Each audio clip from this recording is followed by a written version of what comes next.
Untuk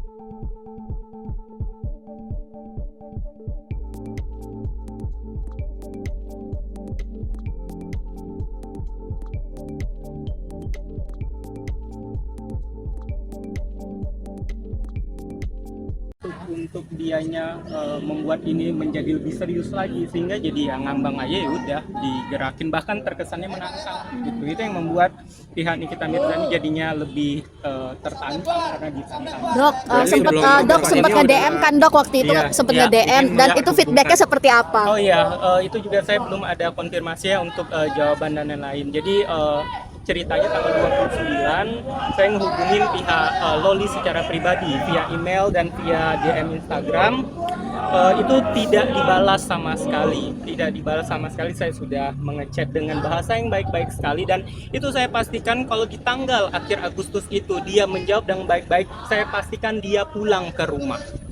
Saya pastikan kalau dia tidak pulang ke rumah, saya pastikan 1.000.000% dia tinggal sama saya, dan saya jamin biaya hidup dia. Itu saya jamin, dan itu sudah saya sampaikan ke dia. Lalu ya namanya mungkin dianya masih ego ataupun apa. Di tanggal 6 September saya hubungin lagi, itu hari Kamis atau hari Jumat saya lupa. 6 September itu saya hubungin lagi, WA saya di blok, jadi centang 1. Sebelumnya centang 2, yang ini centang 1. Ya saya nggak mau putus asa, saya tetap hubungin via email, tetap tidak ada balasan. Saking seriusnya saya untuk mendamaikan ini semua, karena menurut saya pada saat itu Nikita Mirzani sudah membuka tangan dia untuk anaknya. Walaupun kalau kalian tahu mulutnya sesadis-sadis itu, sejahat-jahat itu, tetap hati seorang ibu tidak ada yang tahu besar hatinya kayak gitu. Lalu saya chat Fadel, ini pertanyaan tadi, saya chat Fadel di tanggal 6 September, tidak ada balasan. Saya di situ chat panjang sekali ya, bahkan saya bilang terserah kalau seandainya mau ditemanin pun juga nggak apa-apa kayak gitu. Lalu karena tidak ada diindahkan, saya upload viral di media sosial. Di tanggal 7 September malam dia jawab gitu. Jadi kalau seandainya dia jawab, saya akuin dia jawab. Tapi setelah viral dulu ya, jadi harus digarisbawahi dulu, setelah viral dulu dia jawab di 7 September. Bahasanya sangat baik sekali, sangat sopan. Waktu itu saya tetap dipanggil Om, jadi saya serasa udah tua, saya dipanggil Om. Bahasanya sangat baik sekali. Dia bilang iya nanti dicari waktunya ketemu. Saya bilang minggu depan ya, saya bilangnya dalam range minggu depan ini. Jadi saya kasih waktu 7 hari kayak gitu. Lalu di tanggal 6 dianya di tanggal 6 saya chat. Lalu di tanggal 7 kalau nggak salah si Loli membuat video klarifikasi. Di situ kalau kalian ingat yang dia buat di video malam-malam, di situ Nikita Mirzani murka semurka-murkanya. Setidaknya kalau seandainya Loli kemarin itu diam saja, setidaknya mungkin Nikita Mirzani masih membuka tangannya. Saya jamin itu 1.000.000%. Tapi malah terkesannya menyudutkan ibunya disudutkan di situ, dan juga kalian jelas. Nah saya nggak tahu ini, mungkin nanti kalau seandainya kalian ketemu Loli, ini jadi pertanyaan saya, Loli kamu membuat video klarifikasi itu atas kesadaran diri kamu sendiri atau karena desakan oleh orang lain? Itu jawaban dua itu ada konsekuensinya. Kalau kamu mengakui karena diri kamu sendiri, kamu ada konsekuensinya. Tapi kalau kamu bilang disuruh orang, itu berarti ada konsekuensinya. Jadi kamu terjebak dari dilemanya dua ini, dua si malakama. Itu yang mau saya tanyakan ke Loli. Di situ Nikita Mirzani marah sekali. Lalu saya berusaha tenangkan, tapi dia sudah benar-benar tidak mau. Saya kecewa juga di situ kenapa Loli seperti itu. Lalu di tanggal 7-nya itu saya lupa ingat juga, Fadel buat video klarifikasi yang dia posting di Instagram ya, dengan background biru dengan dua lawyernya. Di situ menurut saya senjata makan tuan dianya. Di situ dia mengakui semuanya apa yang terjadi. Saya nggak tahu apakah dua lawyernya yang meliding dia berbicara seperti itu, atau secara tidak langsung lupa lawyernya kayak gitu dengan kata-kata seperti itu. Dan saya berkomentar di situ. Kalian tahu saya di situ, saya sudah memberikan clue di situ.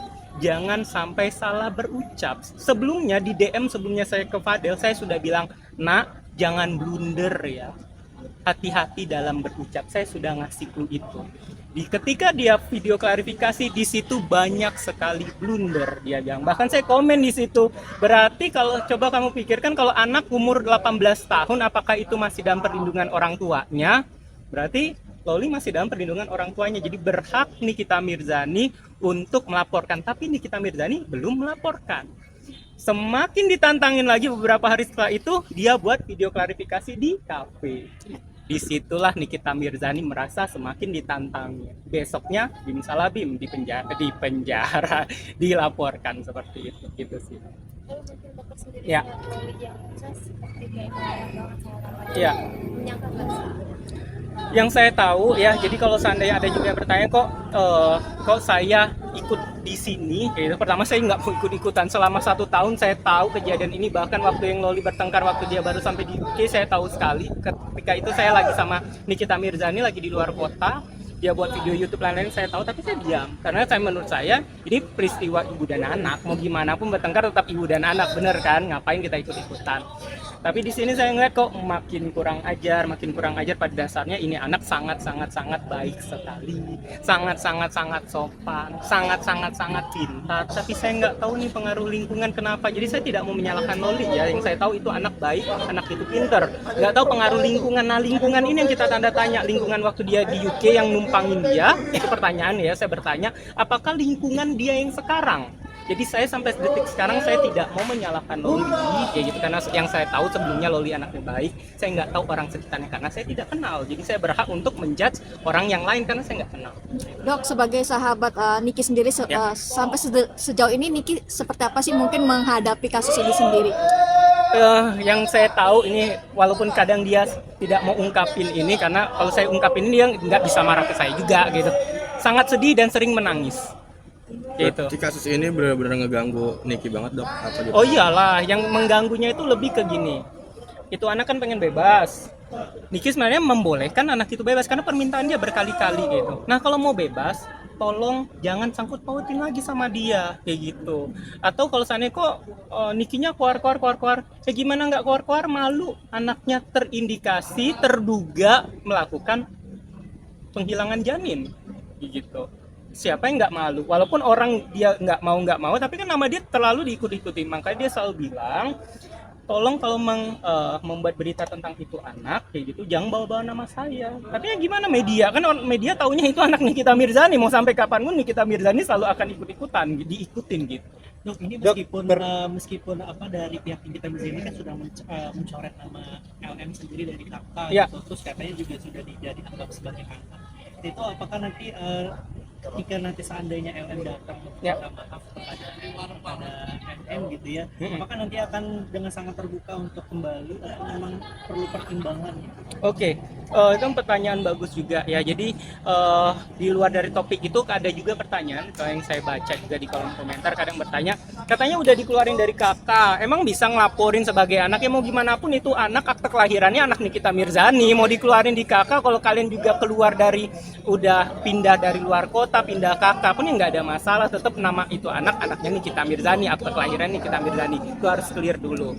Terus juga kalau seandainya itu anak udah dikeluarin dari kakak, terus juga ada nggak kesempatan lagi untuk dia kembali lagi? Wallahu alam, saya nggak tahu. Namanya ibu pasti punya hati seluas samudra, tapi kalau sekarang yang saya tahu Nikita udah menutup itu karena kejadiannya si Loli tetap membangkang, si Fadel nantangin, jadinya masih marah sekali. Tapi saya nggak tahu nih namanya pemaaf, Allah aja maha pemaaf, mungkin manusia bisa untuk mencoba itu kayak gitu. Tapi kami, khususnya saya, orang terdekat dia, selalu untuk membujuk dia mau gimana pun itu anak darah daging.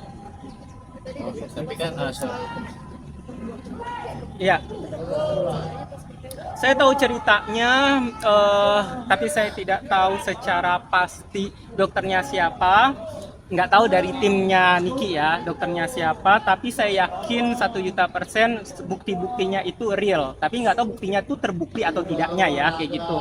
Karena sesimpel ini saja, kalau seandainya kita membuat video verifikasi, itu udah bukti. Kalau ngomong saja ya bisa, setiap orang bisa berbicara kayak gitu. Kalau seandainya dia bilang, ada juga berstatement harusnya yang melaporkan itu yang tunjukin buktinya, sedangkan kami tertuduh ya nanti setelah kalian laporkan bla bla bla bla seperti itu. Sebelumnya kan berita beredar ini kan sudah ada bukti-buktinya, chatnya dia mengakui hamil benar, nanti kan tergantung dari pihak polisi yang membenarkan voice note dia, bukti tes pack kehamilan itu kan sudah bukti. Nah, tinggal dia menjawabnya. Kecuali kalau tidak ada bukti-bukti itu, hanya tuduhan saja, baru statementnya benar. Mana bukti-bukti atas tuduhan itu, seperti itu. Lalu kalau seandainya pertanyaan ke saya sih simple sih kayak gitu. Kalau kita ngerasa benar, ya jawab dengan fakta. Simple, datang ke rumah sakit saja, cek USG, kayak apalagi nih harga diri perempuan ya, kayak itu malu kalau seandainya ini fitnah, apalagi tentang seperti itu. Tinggal datang ke USG bayar cuma berapa ratus ribu kayak gitu. Mau gimana pun kalau dalam range-nya itu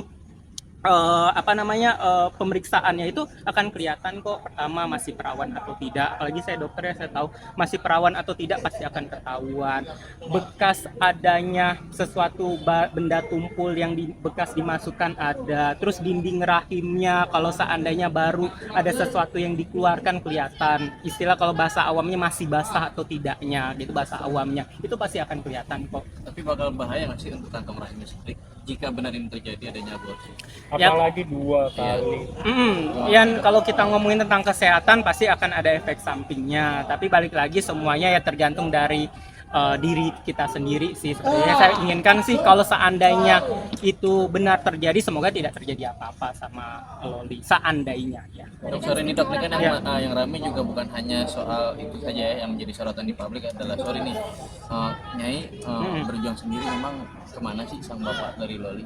Oh ya, kalau untuk papanya si Loli ya, setahu saya nih ya, kalau seandainya salah maaf karena ini hanya kapasitas saya setahu saya.